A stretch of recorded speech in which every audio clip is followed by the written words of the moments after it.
all, it's me Suma. Welcome to Genius Academy.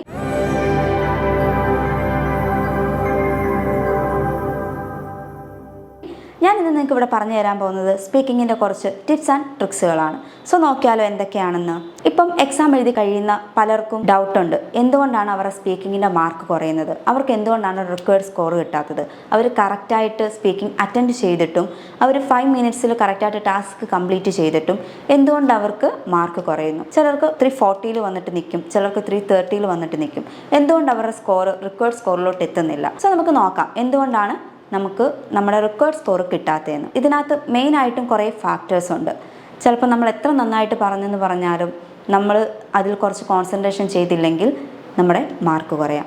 So 1 by 1 ആയിട്ട് നമുക്ക് നോക്കാം എന്തൊക്കെയാണ് ആ പ്രോബ്ലംസ് എന്ന്. ഫസ്റ്റ് എന്ന് പറയുന്നത് tone of voice, second IPR maintain ചെയ്യാത്തത്, തേർഡ് നമ്മൾ സംസാരിക്കുന്നതിൽ ക്ലാരിറ്റി ഇല്ലാത്തത്, ഫോർത്ത് വൺ ഈസ് കോൺഫിഡൻസ് ഇല്ലാത്തത്, ഫിഫ്ത്ത് വൺ ഇമോഷണൽ റെസ്പോൺസ്.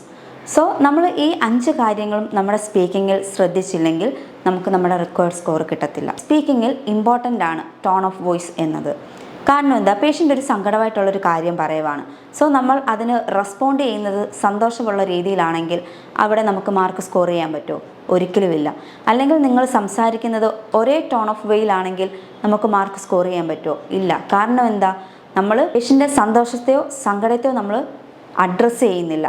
അതുകൊണ്ടാണ് നമുക്ക് റിക്വയർഡ് സ്കോർ കിട്ടാത്തത്. ടോൺ ഓഫ് വോയിസിൽ ശ്രദ്ധിക്കേണ്ട കുറച്ച് കാര്യങ്ങളുണ്ട്. Intonation, emotional response and high pitch and low pitch. എന്താണ് ഇൻറ്റോണേഷൻ? നിങ്ങൾ സംസാരിക്കുന്നതിൻ്റെ വേവ് ലെങ്തിനെയാണ് നമ്മൾ ഇൻറ്റോണേഷൻ എന്ന് വിളിക്കുന്നത്. സോ നിങ്ങൾക്ക് അത് ചെക്ക് ചെയ്യാൻ പറ്റും. എങ്ങനെയാണെന്ന് വെച്ചാൽ നിങ്ങളെല്ലാവരും ഫോൺ യൂസ് ചെയ്യുന്നവരാണല്ലേ. സോ നിങ്ങൾക്ക് ഫോണിൽ നിങ്ങളുടെ വോയിസ് റെക്കോർഡർ എടുത്തിട്ട് വോയിസ് ഒന്ന് റെക്കോർഡ് ചെയ്ത് നോക്കാം. നിങ്ങൾ സംസാരിക്കുന്ന ഏത് ശൈലിയിലാണെങ്കിൽ പോലും അതിലൊരു വേവ് ലെങ്ത് കാണിക്കും. സോ ആ വേവ് ലെങ്തിനെ നമുക്ക് ഇൻറ്റോണേഷനായിട്ട് കൂട്ടാൻ പറ്റും. കാരണം എന്താണെന്ന് വെച്ചാൽ നിങ്ങൾ സ്ട്രെസ്സ് കൊടുക്കുന്നിടത്ത് സ്ട്രെസ്സ് കൊടുത്തിട്ടാണോ പറയുന്നത്, നിങ്ങൾ എംഫസൈസ് ചെയ്യേണ്ടടുത്ത് എംഫസൈസ് ചെയ്താണോ പറയുന്നത്, അത് ആ വേവ് ലെങ്തിൽ നമുക്ക് മനസ്സിലാവും. സോ ഈ സെയിം തന്നെ നമുക്ക് നമ്മുടെ സ്പീക്കിങ്ങിലും അപ്ലൈ ചെയ്യാം. അടുത്തതെന്ന് പറയുന്നത് ഇമോഷണൽ റെസ്പോൺസ് ആണ്. എന്താണ് ഇമോഷണൽ റെസ്പോൺസ്?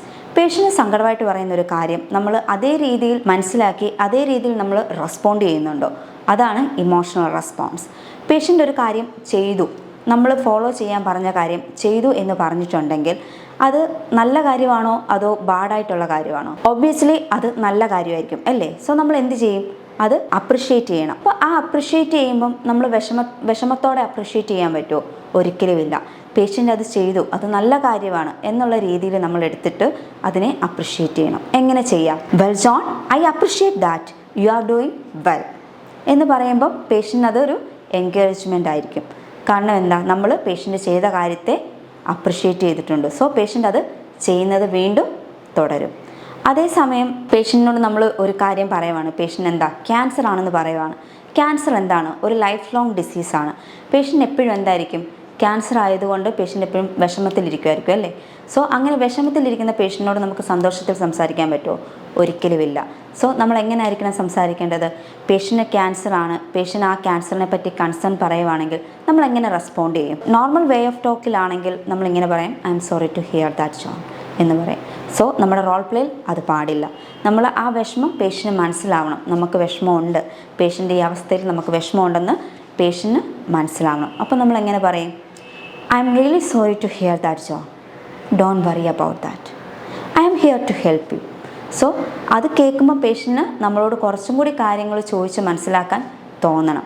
അവരുടെ സങ്കടങ്ങളിൽ നമ്മളും കൂടെ ഉണ്ടെന്നുള്ള ഒരു ഉത്ബോധം അവർക്ക് ഉണ്ടാക്കിക്കൊണ്ട് വരണം നമ്മൾ. അതാണ് നമ്മുടെ സ്പീക്കിങ്ങിൽ നമ്മൾ ചെയ്യേണ്ടത്. അടുത്തതെന്ന് പറയുന്നത്, നമ്മുടെ സ്പീക്കിങ്ങിൽ പലർക്കും ഇല്ലാതെ പോകുന്നത് കോൺഫിഡൻസ് ആണ്. എന്തുകൊണ്ടാണ് കോൺഫിഡൻസ് ഇല്ലാതെ പോകുന്നത്? പലർക്കും പേടിയാണ്. അവർ ഗ്രാമാറ്റിക്കലി മിസ്റ്റേക്ക് വരുത്തുമോ, അവർ പറയുന്ന കാര്യം തെറ്റിപ്പോകുമോ, അവരുണ്ടാക്കിയെടുക്കുന്ന സെൻറ്റൻസ് കൺസ്ട്രക്ഷൻ തെറ്റിപ്പോകുമോ, അല്ലെങ്കിൽ ഫ്രണ്ടിൽ ഇരിക്കുന്ന ആൾ ഇൻ്റർലോക്യൂട്ടർ അവരെ ജഡ്ജ് ചെയ്യുമോ എന്നുള്ള കാര്യമൊക്കെ ഓർത്തിട്ട് പേടിക്കുന്നത് കൊണ്ടായിരിക്കാം അവർക്ക് കോൺഫിഡൻസ് ഇല്ലാത്തത് അല്ലേ. സോ നിങ്ങളിപ്പം സ്റ്റുഡൻ്റായിട്ടിരിക്കുന്നവരായിരിക്കും ഈ വീഡിയോ കാണുന്നവരെല്ലാവരും. സോ നിങ്ങൾ ചെയ്യുമ്പം നിങ്ങൾക്കറിയാം നിങ്ങൾ പേടിച്ചിട്ടാണോ അല്ലെങ്കിൽ നിങ്ങൾക്ക് ഗ്രാമാറ്റിക്കൽ എറേഴ്സ് വരുമെന്ന് ഭയന്നിട്ടാണോ നിങ്ങൾ കോൺഫിഡൻസ് ലെവൽ കുറയ്ക്കുന്നതെന്ന്. നിങ്ങൾ ഇപ്പോൾ എന്ത് പറഞ്ഞാലും നിങ്ങൾക്ക് ഗ്രാമാറ്റിക്കൽ എറർ ഉണ്ടോ, നിങ്ങൾക്ക് സെൻറ്റൻസ് കൺസ്ട്രക്ഷൻ ചെയ്യാൻ വേണ്ടിയിട്ട് ബുദ്ധിമുട്ടുണ്ടോ, ഇല്ലെങ്കിൽ നിങ്ങൾ പറയുന്നത് തെറ്റാണോ ശരിയാണോ എന്ന് ഉള്ള ഒരു ചിന്തയുണ്ടോ, അല്ലെങ്കിൽ നിങ്ങളുടെ ഇൻ്റർലോക്യൂട്ടർ നിങ്ങളെ ജഡ്ജ് ചെയ്യുമോ എന്നുള്ള ചിന്തയുണ്ടോ? സോ നിങ്ങൾ ഈ കാര്യങ്ങളൊന്നും ഓർത്തിട്ട് ടെൻഷൻ അടിക്കേണ്ട കാര്യമില്ല. കാരണം എന്താണ്, നിങ്ങളിപ്പം പഠിച്ചുകൊണ്ടിരിക്കുകയാണ്. നിങ്ങൾക്ക് ആദ്യം വേണ്ടത് കോൺഫിഡൻസ് ആണ്. നിങ്ങൾ പറയുന്നത് തെറ്റോ ശരിയോ അത് രണ്ടാമത്തെ കാര്യമാണ്. നിങ്ങൾ പറയുന്നത് തെറ്റാണെങ്കിലും ശരിയാണെങ്കിലും നിങ്ങൾ പഠിച്ചുകൊണ്ടിരിക്കുന്നതുകൊണ്ട് നിങ്ങളെ തിരുത്താൻ വേണ്ടിയിട്ട് നിങ്ങൾക്കൊരു ട്യൂട്ടേഴ്സ് കാണും. അവരത് തിരുത്തി തരും. അതുകൊണ്ട് നിങ്ങൾ എന്ത് പറഞ്ഞാലും നല്ല കോൺഫിഡൻസോട് കൂടി പറയണം. നിങ്ങൾ ഒരിക്കലും മറ്റുള്ളവർ എന്ത് വിചാരിക്കും എന്ന് വിചാരിച്ചിട്ട് ഒരിക്കലും നിങ്ങളുടെ സ്പീക്കിങ്ങിനെ നിങ്ങൾ മുന്നോട്ട് കൊണ്ടുപോകരുത്. നല്ല കോൺഫിഡൻസോട് കൂടി തന്നെ നിങ്ങൾ സംസാരിക്കണം. അടുത്തെന്ന് പറയുന്നത് ക്ലാരിറ്റിയാണ്. നിങ്ങൾ എന്ത് പേഷ്യൻറ്റിനോട് പറഞ്ഞാലും അത് ക്ലാരിറ്റി ഉണ്ടായിരിക്കണം. അത് കേൾക്കുന്ന പേഷ്യൻറ്റിന് അല്ലെങ്കിൽ അത് കേൾക്കുന്നത് ഇൻ്റർലോക്യൂട്ടർ ആയിരിക്കാം, ആ കേൾക്കുന്ന വ്യക്തിക്ക് അത് മനസ്സിലാവണം നിങ്ങൾ പറഞ്ഞത് ഇന്നതാണ് എന്നുള്ള കാര്യം അവർക്ക് മനസ്സിലാവണം. പിന്നെ മോസ്റ്റ് ആൻഡ് ഇമ്പോർട്ടൻ്റ്ലി നിങ്ങളെല്ലാവരും ചെയ്യുന്ന ഒരു തെറ്റാണ് സെൽഫ് കറക്ഷൻ. നിങ്ങൾ സ്വന്തമായിട്ട് ആദ്യം ഒരു കാര്യം പറയും, അത് തെറ്റാണെന്ന് മനസ്സിലായി കഴിയുമ്പോഴത്തേക്കിനും എന്ത് ചെയ്യും, അത് തെറ്റാണ്, അത് തിരുത്തി ഒന്നുകൂടി പറയും. അതൊരിക്കലും നിങ്ങളുടെ റോൾ പ്ലേയിൽ ചെയ്യരുത്. ഉറപ്പായിട്ടും നിങ്ങൾ ഈ ശീലം മാറ്റണം. അതിൻ്റെ മെയിൻ റീസൺ എന്താണെന്ന് വെച്ചാൽ നിങ്ങൾ അങ്ങനെ സെൽഫ് കറക്ഷൻ ചെയ്യുമ്പോൾ നിങ്ങളുടെ സ്കോറിനെ അത് ബാധിക്കാം. സോ ആരെങ്കിലും ഈ കൂട്ടത്തിൽ സെൽഫ് കറക്ഷൻ ചെയ്യുന്നുണ്ടെങ്കിൽ അതും നിങ്ങൾ മാറ്റുക. ഇനി മോസ്റ്റ് ആൻഡ് ഇമ്പോർട്ടൻ്റ്ലി വേണ്ടത് എന്താണ്, IPR. എന്താണ് IPR?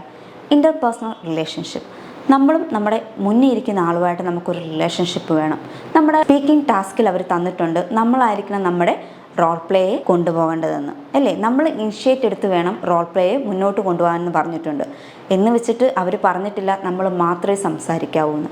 നമ്മുടെ മുന്നിൽ ഇരിക്കുന്ന ഇൻ്റർലോക്യൂട്ടർ ഓർ പേഷ്യൻ്റ് ആരായാലും നമ്മൾ അവരെ കൂടി നമ്മുടെ റോൾ പ്ലേയിൽ ഇൻവോൾവ് ചെയ്യിക്കണം. എങ്കിൽ മാത്രമേ അതൊരു റോൾ പ്ലേ ആവത്തുള്ളൂ. അവരുടെ ഇൻവോൾവ്മെൻറ്റും കൂടി ഉണ്ടെങ്കിൽ മാത്രമേ നമുക്ക് ആ റോൾ പ്ലേ കംപ്ലീറ്റ് ചെയ്യാൻ പറ്റത്തുള്ളൂ. സോ എല്ലാവർക്കും ഇത് മനസ്സിലായെന്ന് വിചാരിക്കുന്നു. ഇനി നിങ്ങൾ സ്പീക്കിംഗ് ചെയ്യുമ്പം ഈ പറഞ്ഞ 5 കാര്യങ്ങൾ നിങ്ങളുടെ റോൾ പ്ലേയിലുണ്ടോ, നിങ്ങൾക്ക് ഈ 5 മിസ്റ്റേക്കുകൾ കണ്ടിന്യൂസ് ആയിട്ട് വരുന്നുണ്ടോ എന്ന് നിങ്ങൾ ചെക്ക് ചെയ്യണം.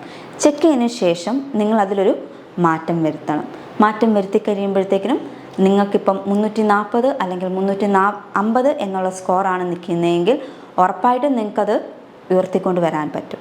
സോ എല്ലാവരും ഞാൻ പറഞ്ഞത് ഫോളോ ചെയ്യുമെന്ന് ഞാൻ വിശ്വസിക്കുന്നു. സോ നമുക്ക് വേറൊരു വീഡിയോയിൽ കാണാം. ബൈ.